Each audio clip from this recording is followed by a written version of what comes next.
are some efforts going on in Lansing to reform asset forfeiture, and it'll be discussed at a hearing tomorrow. And joining us now, State Representative Jim Runestad. Thank you so much for being with us. You were on the Judiciary Committee, I know, discussing the bills tomorrow.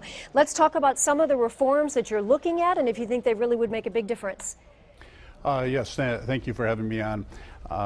The reforms are very needed. There's, as you just heard from the show, a low threshold to take this property called preponderance of the evidence, better than average evidence that, I don't even evidence of, feeling that this might have been used for a crime.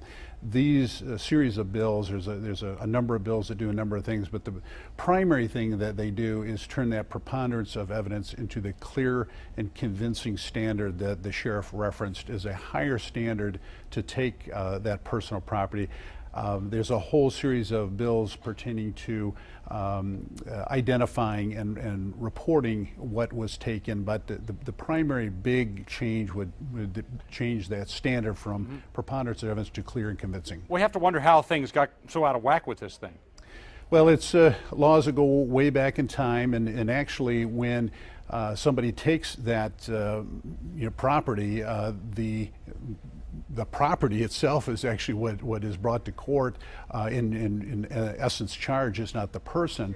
So it's kind of a very unique part of the law that goes way back in time, and now it's really time for reform. There has been a number of heartbreaking cases, so I think this is some reforms that are really great that we'll be tackling tomorrow. Do you expect bipartisan support, and then what do you expect in the Senate with the governor?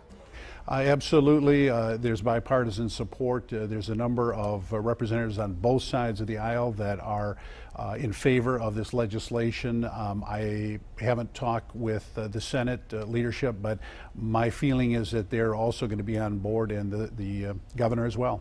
If you'd only fix the road so easily, huh? That'd be nice. State Representative Jim Runestad, we do thank you for taking the time today, and we'll keep tracking this and see what's going on with that, because obviously some people are getting caught up in this that shouldn't be there. Absolutely. Thank you. Yeah, good to have you with us, and thanks to all of you.